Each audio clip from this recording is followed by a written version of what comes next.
Hello, this is Arcades, and welcome to another how-to video here on Stormworks Build and Rescue. And yeah, we're going to be taking a look at the green logic and logic blocks. So yeah, the main thing is I want to go over each of the logic blocks on how they function and how to use them individually. We won't be looking too much as into combination of things together. It's just mainly getting to show how you can use each individual block properly and do the best we can to give you a foundation for what you can work for down the road.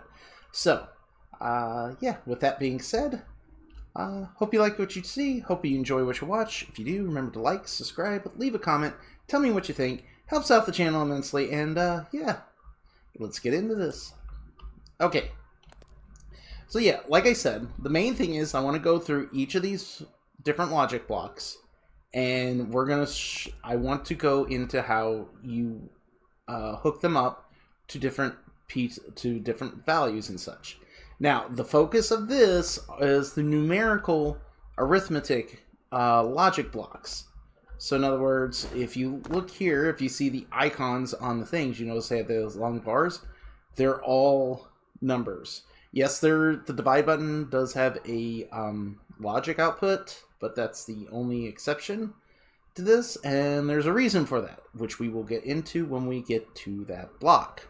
Now, out of all these blocks, only one is exclusive to the microcontroller, and that's that one right there, the delta. We will go over that in time. Then there's a number of these that I labeled as, in another video, as the Misfit logic. These are the ones that are only available as blocks. Now, there is a caveat to those using those, and I will go over that in time. A good number of those up there are the Misfit blocks. There's one or two, I think, here as well. Either way, so we will be going over these. Now, as you see, I got these in rows.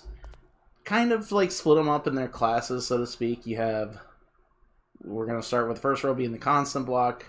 Then we got the arithmetic, higher arithmetic, and then just the odd functioning ones, so that will generally generate a number based on what's given to them as an input. So, and that's how I'm classifying each of these. These are not official classifications, that's how I'm choosing to display them and approach them for this video. So, okay, and as you can see, this is my little setup.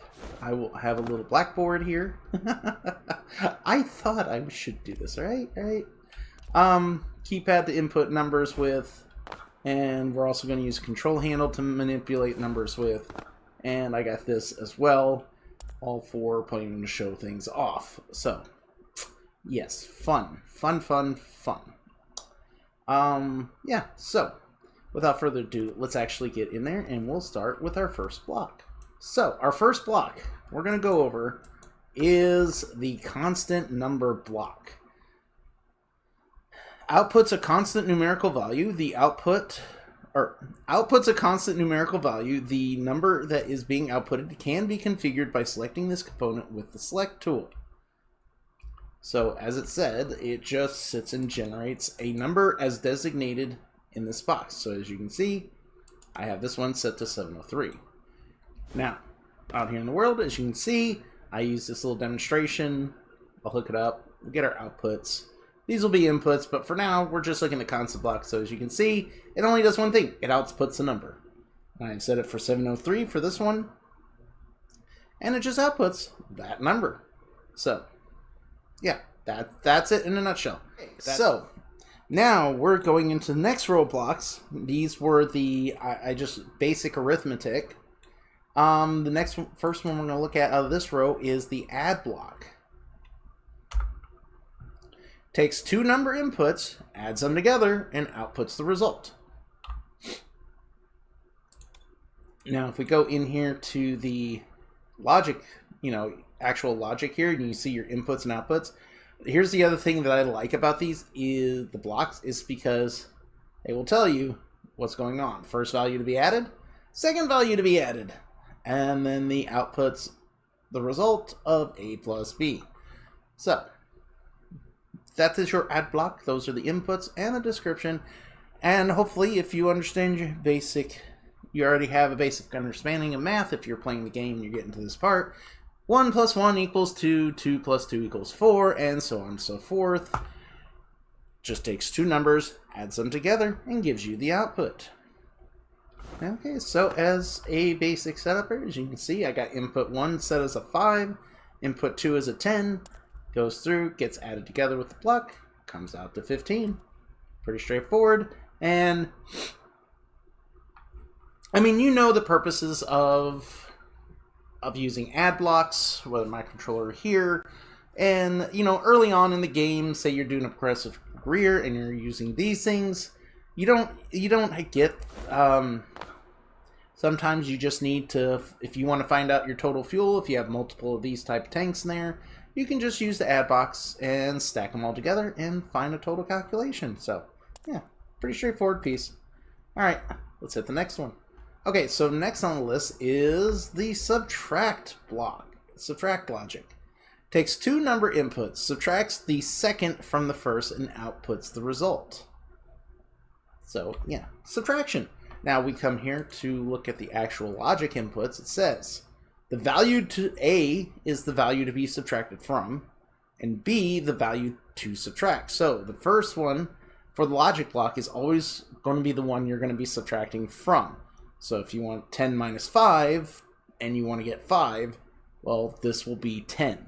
So this A is your first one to be subtracted from, and B is what you're subtracting from that value. And then obviously it says outputs a result of B from A. Subtracting B from A. Alright, so as you can see here, we got it on here, and A is 10, B is 5, and it's subtracting A from B, so you get a result of 5. Now if I turn this the other way around, in this manner,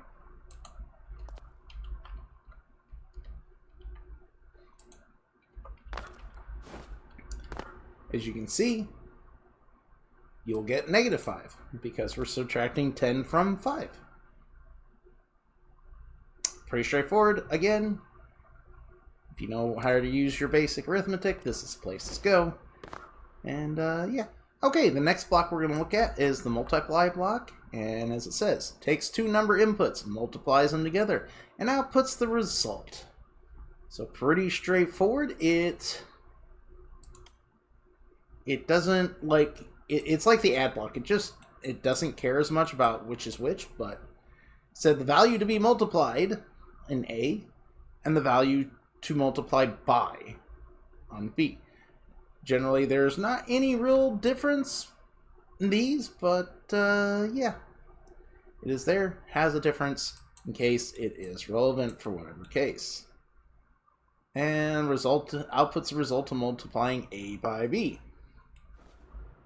So as you see here, we got 3 being multiplied 9 times, and we get 27. Straightforward arithmetic. Yay! Yeah, so I'm trying to think of a quick, but most of the time, this is really good if you're trying to work, or this really comes in handy when you're trying to work with percentages and stuff, and you're trying to figure out certain values and such. I mean, it's a multiply block. Yeah.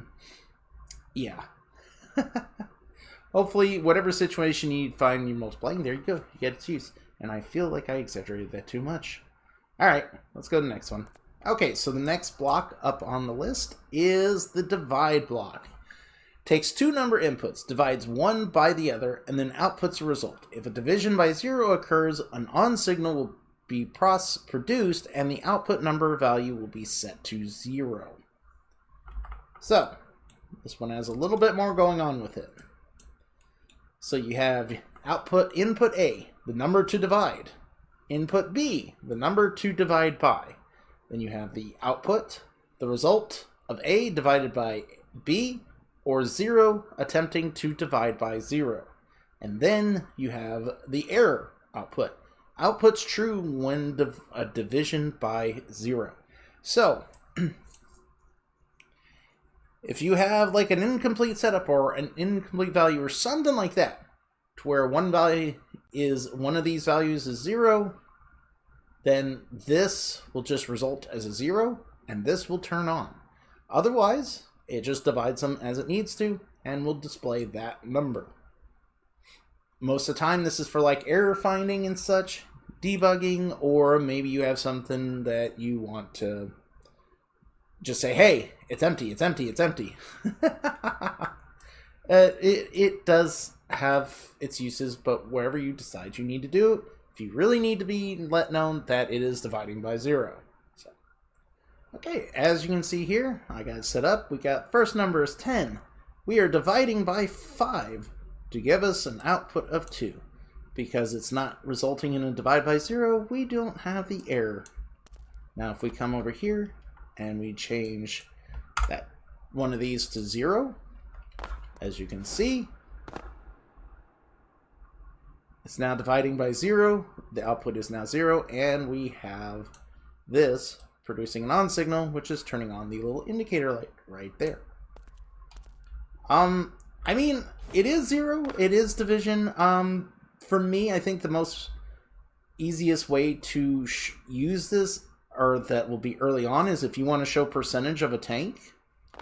So for example, like right here, one common use is to show percentage of a tank, like this, and there you go. Like this is showing the current contents, that's the capacity, and it's showing you the percentage that's left over. Now it's showing 0.96. When you times that by 100, that will be the percentage. So 96%. And as you can see, if we go and open this, and you'll notice, like it's just slowly changing, and that gives you, and yeah, so that's probably the most typical common use you will see with division, is for finding percentages. So, which in case is dividing the contents by the capacity, and you will get your percentage. Okay, so the next one we have up is the exponent block. Now, this is one of the misfits, as I named it, the misfit logic blocks. This does not exist as exactly as this in the microcontroller. There is a way to get this functionality in the microcontroller. I did cover it somewhat in my Misfits logic video, but yeah, but we're covering it here again because it is part of the arithmetic stuff. So this is not in the microcontroller as this here. So now for this block, however, the exponent block says outputs its input raised to the power of a selected exponent. The exponent can be changed by selecting this component with the select tool. Okay, so raising by the power in exponents. This is generally where you see like something, something squared or cubed, which would also be to the second power or to the third power. And what exponent is basically you're taking the number and multiplying it by itself X amount of times. So if you have 2 to the third power, that would be 2 times 2 times 2. If you have 2 to the fourth power, that would be 2 times 2 times 2 times 2. So you'd be multiplying 2 by 2, and then you would multiply that answer by 2, and then that answer by 2 again. And that's how the exponent works mathematically. So if you want to change the value that it gets raised by, you would just go in here and you put the exponent. And if we say, just set it for 3, that means it's going to just times the number by itself, or to itself, 3 times.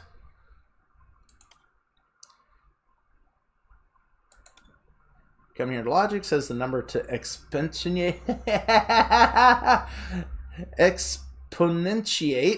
I believe I said that right the second time. And the input raised to the power of the selected exponent for the output. So as you can see, I have 3 as the input here. It's getting raised. I have it selected to go to 3. So it's 3 cubed, or 3 to the third power, which is 27, because 3 times 3 is 9, and then 9 times 3 is 27. So there you go. Now, particular uses for this, I don't know of any. I mean, there's probably places for people to use it, but those would probably be for the higher math nerds, so to speak. And I'm sorry, I don't have an example. Okay, so that's the entire second row there. I mean, if you want to call that the second row, but yeah, so that's the second row of blocks. Your basic arithmetic calculations and such. Now we're going to get into probably the next row is going to be the higher calculation stuff that you might see more in like college, high school, or even college level stuff. Type of arithmetic. And yeah, so we're going to be going over those in the second row. And you see there's only 2 of them, but, well, there's 4 blocks, but 2 of those blocks are the same block, just different inputs. So we got three pieces of logic here. And yeah, let's go over this first one. The first one is the modulo. Takes 2 number inputs, outputs the remainder after dividing the first number by the second number. Okay, so this one's a bit interesting to explain. I understand the fundamentals. I only know of one practical application in the game that I've seen people use it for, but... Okay, so for the inputs it says the value to modulo A by, and the output outputs the remainder when A is divided by B. So,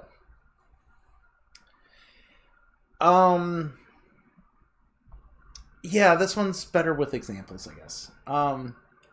Yeah. Okay, as I said, I'm not perfectly... I understand the basics and the concepts of it, and I know one place that uses one specific... Alright. 3, 2, 1. Okay, now, like I said, I'm not particularly knowledgeable, or I haven't used it, I should say, this thing, but I do know how it works, basically, and I know one practical application that is used for in Stormworks, especially early on. Now, as we said, it's going to take the inputs, you divide the first input by the second input, and whatever the leftover remainder is when you do the division, it gets outputted. So, for example, if you take 5 for the first input, and we're going to take 2 for the second input. If you take 5 divided by 2, 2 goes into 5 twice, leaving 1 left over from the 5. So a remainder of 1. Now, normally, if you sit there was thinking like 5 divided by 2, well, that's 2.5. Yeah, because that's half. But in the case of here, we're looking for the whole number. It's really the whole number? But basically what's left over is 1. So that will be what the modulo outputs. Because you'll have the 5, we have the 2, and then as you can see, it outputs 1. Because you'll have 2 goes into 5 twice, and then what's left over is the 1, and that's the output. Now, if we were to do 9 and 3, this would output 0 because 3 goes into 9 3 times evenly.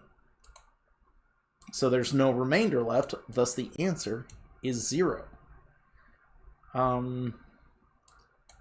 This one's kind of an experimentation, so 4 by 3. Yeah, see? Comes out to 1. Now, for the one practical example, there is, within a formula, because the compass sensor in the game actually tells you in turns how far you need to go to turn to north. So in other words, north is 0, but south is either negative 0.5 or positive, it's either negative 0.5 or positive 0.5. So in other words, instead of being a start point and circles around, it actually starts here and either goes this way or that way to go around to the 360. So it ends up north is in the middle. So you would use the modulo as a part of an equation to convert that into the 360 degrees. That's the one, I don't know the equation specifically off the top of my head, If I find something, I'll put it on the screen. Yeah, so that's the one known use I know about Modulo. So, yeah. All right. Let's go ahead and go to the next one. Okay, so the next block we have is the trigonometry block. Provides a set basic trigonometry functions. The available functions are sine, cosine, tangent, and arcsine, arccosine, and arctangent. If an invalid number is input, the output will be 0. Sine, cosine, and tangent accept inputs measured in turns. Arcsine, arccosine, and arctangent output values measured in turns. The function can be set by selecting this component with the select tool. So, what's that saying is that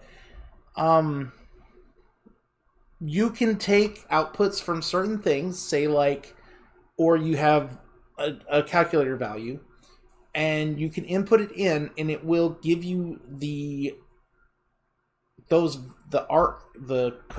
sine, tangent of the value, and produce it in radians for you. So you'll take a turn input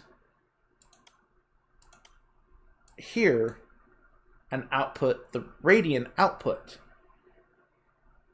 And you're like, what are turns and radians? Well, this is... So, for example, the robotic pivot, the 3x3 robotic pivot has a angle output. That is outputting in turns. So if you were to take that and put it into the input of this and set this to the appropriate trig function, whether it's sine, cosine, or tangent, you have to know what you have to know what you're trying to do with this thing to figure out which one you're doing. There's no one easy answer to it. This will give you the values you need. Now, most typically what this would be used for is calculations for heading holds and autopilots. They would take your current position and angles to then convert it into a more proper angle you need to get to where you're wanting to go. Heading holds basically hold you the direction, while autopilots actually try to take you to a specific point and will continuously manipulate your controls. That's the idea behind those. This is the math that's behind that. The math of trig is something you're going to have to look up and figure out what you need to do for that, because there is no one way I can just say it's this, other than say it's trig. Most of this involves, they have listed here, involves in using right triangles of trigonometry, and specifically the angles of those, because every triangle has 3 angles on the interior, and I believe, and this is my assumption because I haven't done pretty much any trig and taught it, everything I know is self-taught, is that one angle is a right angle, in other words 90 degrees. So using that as a basis, that one angle, it will always be 90 degrees, there's a whole set of laws and theorems that are based around one angle in a triangle being 90 degrees. You know, kind of like one class example is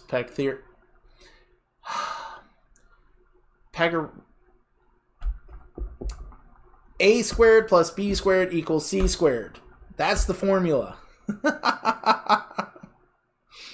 And it has to do with the sides of the triangle, with C squared being the hypotenuse, which is the longest side of a right triangle. I know that might be sounding, what did you say? Well, guess what? That's trigonometry. So, yeah, so you're going to have to look that up to see what you need in order to use this block properly. This specific block is also one of the Misfit logic blocks. In other words, it's not in the microcontroller specifically, but there is a way to replicate it. Okay, as you see here, I have this set up, but it's showing 0, 0 because I attached it to this handle, and since the seat axis go to 0 to 1, which would be the typical outputs they're on, like the pivots, like the large 3x3 pivots, you can see how it will create, the values, depending on the situation. Say if I use a trim to set it to 0.45, and it gives you the value. So yeah, I believe it's set to sine, whatever the default was, so that's what it would be. So it gives you... Okay, so the next two blocks, I'm not going to be showing an example out in the world because I've already technically done a video on these guys, but I'm doing them here, and they don't have a set ability other than they can be programmed. They're like baby first programming, I guess you could say. These are the function blocks.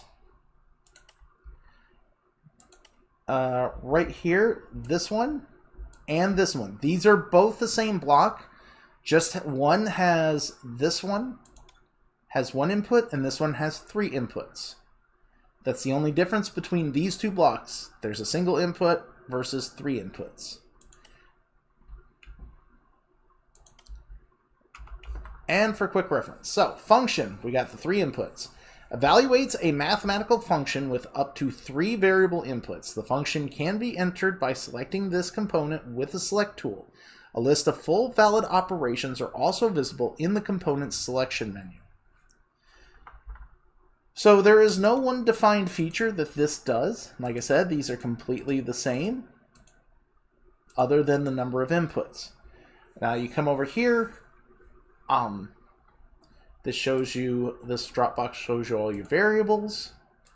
This shows you all your, this shows you a list of constants that you can reference, operators that you can reference, the trig functions. And see, this is what I was talking about. This block is, they do have this block in the microcontroller. And as you can see, all this stuff is there too. This is all of the trigonometry functions. So this in the microcontroller makes the trigonometry block redundant. But however, the cool thing about the trigonometry block, it makes certain calculations that you actually have to do separately inside the microcontroller. So you kind of use it does a step for you.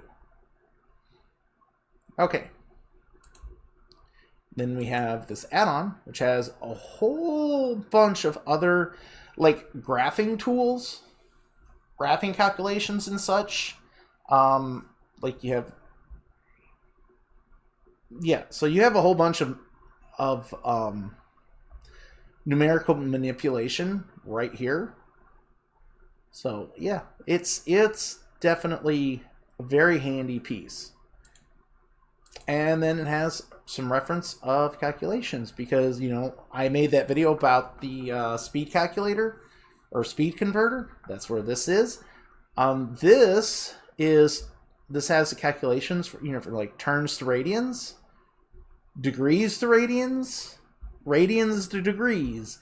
These would be used for your trig for depending what values you want to output.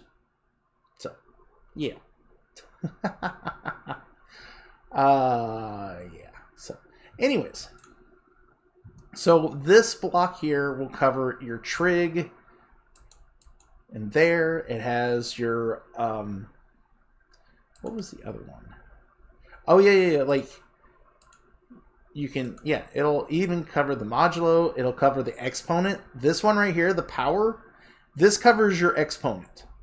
So, this block right here, you can cover it in right there. So the exponent block becomes pointless. With the trig stuff here, this makes the trigonometry block pointless because it's in here, even though it does skip a step with the trig block. And there are 2 other blocks here. Yeah, we got 2 other blocks. I'll mention them when I get to them. That they are covered inside this block because of those same functions. Okay, so yeah, I'm not going to have a practical example for this, so we're going to go on to the next one. Okay, so the next block on the list is, now that we're at this top row of blocks, like I said, this one is a Misfit block There's not exactly a representative in the microcontroller, but you would use the function block to recreate it, and that is the inverter, the numerical inverter. The inverter takes the number as an input, multiplies it by -1, and outputs the result. So it does exactly what it says. It basically inverts the number. So if it was positive, it makes it negative. If it was negative, it makes it positive.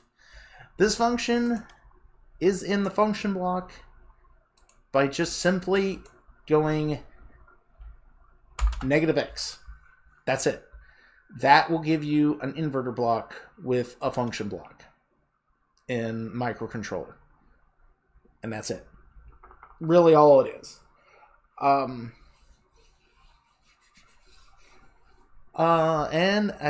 Yeah. I mean, it's pretty straightforward. As it said, if it makes whatever it is, times it by -1. And so if it was positive, it becomes negative. And if it was negative, it becomes positive. Input is the number that will be inverted. The inverse of the input. This is equivalent to multiplying the input by -1. Okay, so you can see I got input of 5. Comes out, it is -5. I change this to -5 and makes it a +5. Pretty straightforward.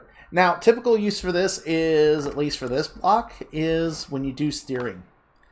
So if you have, like, you want drive wheels that turn, you would put this block up there because with how the wheels are done, the steering will always be facing opposite of each other if you try to put them in the drive fashion.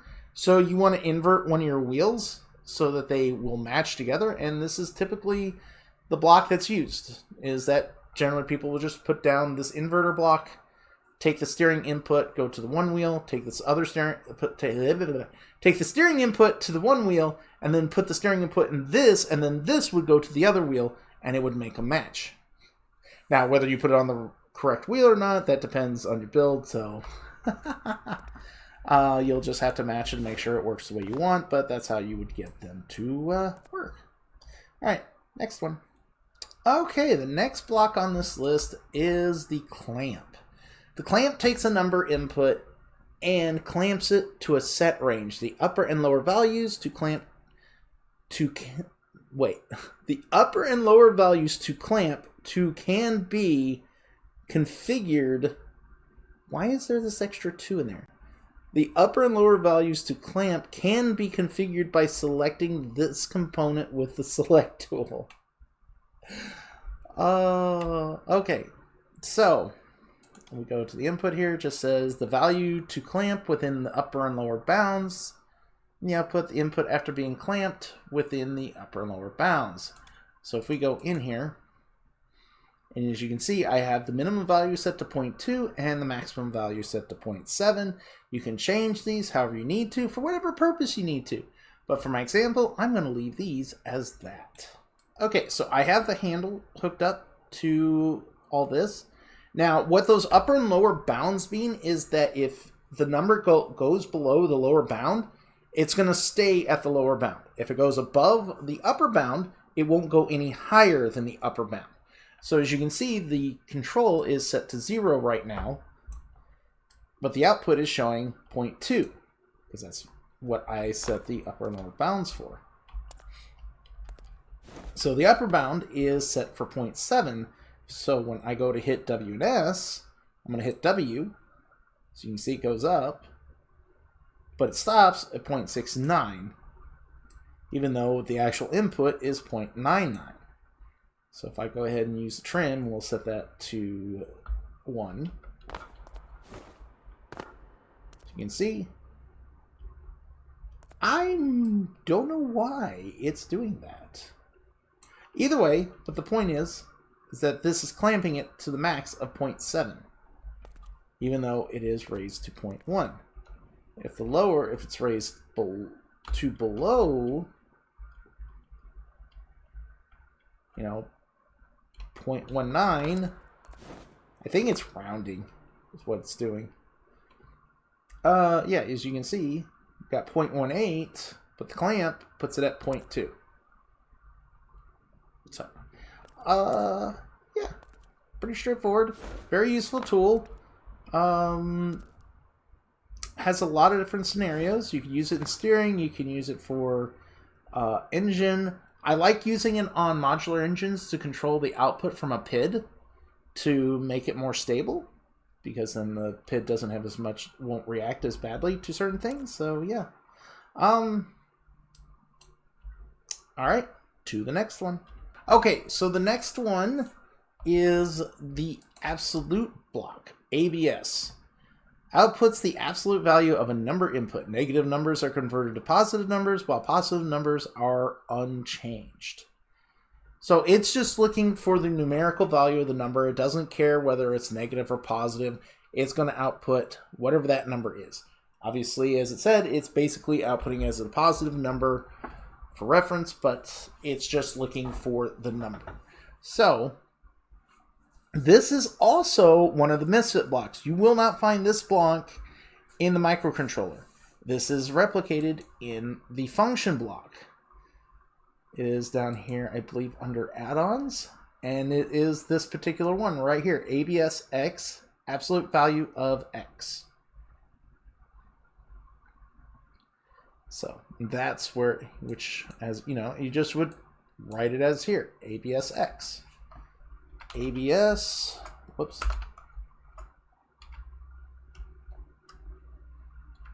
Parentheses X. Just like that. So, and that will give you the absolute of whatever number goes through it in the microcontroller. Like that. So,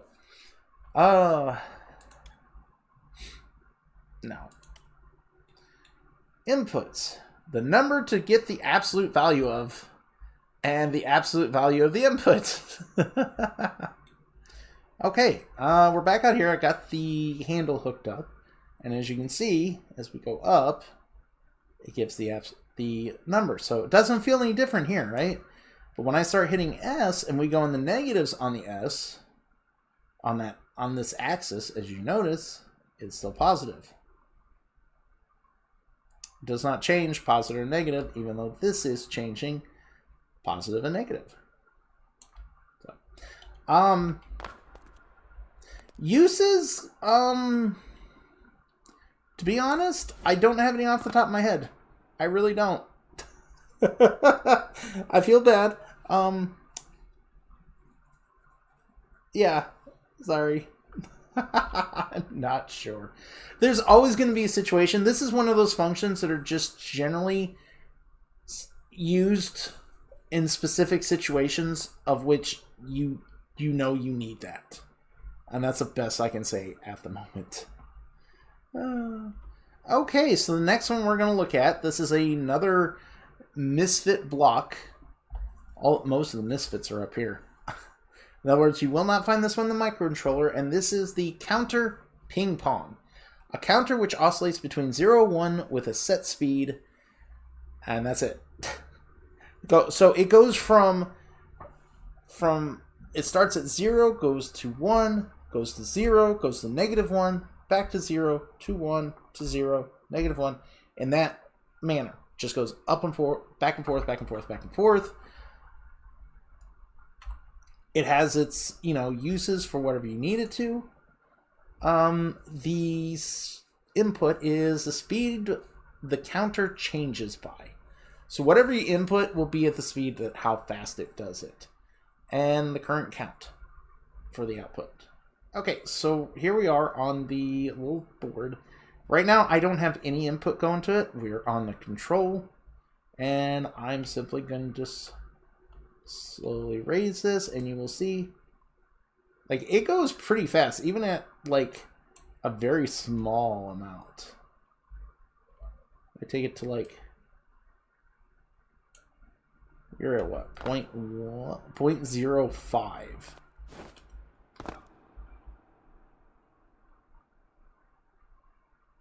And it goes up and then down, hits the negatives, and then starts going back up. Now if we raise this even higher, so we're at 0.48. So it goes really fast, depending on the speed you want it to go. So, and that's all it really does, between 0 and 1. Or between 1 and -1. Now, I've used this on my oil rig for the pump jack to control the rhythm for which it goes up and down, because I was using pistons to move it up and down. And I really liked it for that. So, but it really helps that the thing has a set speed. I tried to use velocity pivots. It didn't work as well, but so anyways, but yeah, that so if you have something that needs to repeatedly move back and forth in certain directions and it uses a numerical input, yeah, this is actually a pretty good use for that. Okay, now for our last, this is our last Misfit block. This is also the last block that is used that is its own block. And this in particular block is the counter. A counter which increases with a set speed, stores and constantly outputs a value which increases by an input amount.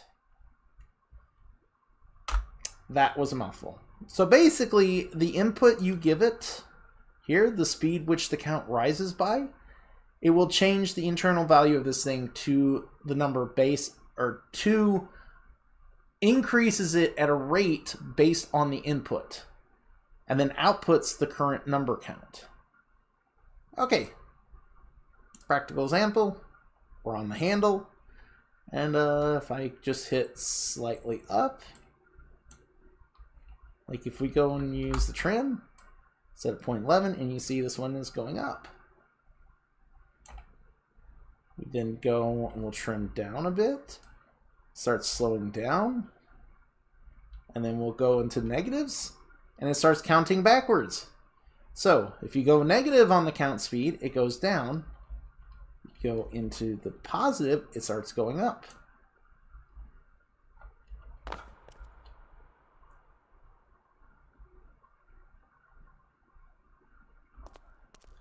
So yeah, it's a pretty straightforward piece. If you like, you could probably use it to create a constant number scenario.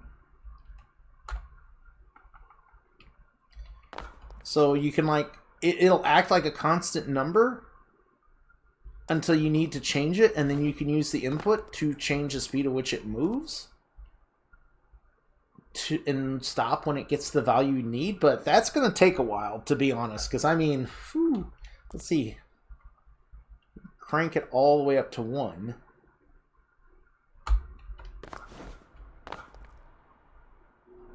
and it just goes up by 1. So yeah, the counter, pretty straightforward piece. I haven't used it very much, so I don't know a lot of places that would be used at. Now, that piece is definitely... You can use the up-down counter in the microcontroller to replicate that one, because you can change the intervals, or you can set the intervals on that one, on the up-down counter and such, so you can get this going, this in the microcontroller. The ping pong in the microcontroller is definitely an oddball to make, because I'd still be using the up-down counter, but it would just require a whole bunch of pain in the ass stuff. Like, it's so complicated to make in a microcontroller versus using just that block. So, all right, off to the next one. Okay, so we're here in the microcontroller, and this is the only microcontroller-specific logic block, you know, for just green, and it is the delta one. It is up here in the arithmetic section, right here with the little triangle. Yeah, it's the only one. All the others are a logic block out there, and I guess I was a little wrong earlier when I said that the absolute wasn't in here. I thought it wasn't, but I'm gonna have to double check on that. It's not a Misfit block. Anyways, I'll flash that correction later. Anyways, so for the delta, yeah, output's the difference between the input and the input from the previous tick. So what's that saying is that when you input a number to it, it looks at that number, and at the next computational tick for the game, it then compares the previous number to the current number, and whatever the resulting value is, that's what it outputs. Now you're like, what's a tick? Well, a tick for Stormworks is there's 60 ticks in a second. So it's an interval of time, the minimum interval of time for stuff to happen in the game, or to calculate things in the game. So like I said, there's 60 minutes an hour. Well, there's 60 ticks in a minute. So, 60 ticks in a second and 60 seconds in a minute. So that's 360 ticks in a minute. Give you an idea of what can happen. Now, I have a video where I made talking about flow rate. Has more, a little bit more in depth. I was just checking that out. And yeah. All right. Okay, so I went ahead and set up this microcontroller. I've got it set up to this.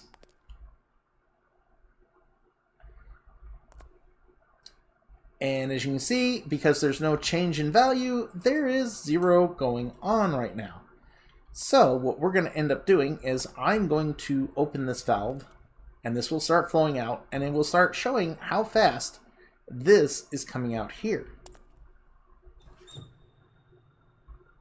So as you can see, this is the flow rate that it's showing. Now, if I was to multiply this by 60, this would actually give me the value per second. And then 360 would give me the value times minute. So you can see it's a constant 0.8, and that's how fast it's coming out here. So if I look now, and this is how they calculate this stuff in here as well, when they're giving you the fluid in, fluid out, and all that. However, this is a culmination of all of that versus maybe just say if you just wanted specific things like with the composites on the water meter or the gas meter. So, but yeah, and then when I go to shut it, it goes on 0 because there's no change. I open it back up, brings back to change. So, alrighty. So yeah, in summary, I was looking at we looked at all the green logic blocks for, the arithmetic, the higher math functions, and even some of the manipulators that will just generate a number based on the input given to them. Yeah, I just wanted to go over them, go over their inputs, how they're to be used, how they're properly used, at the best of my description.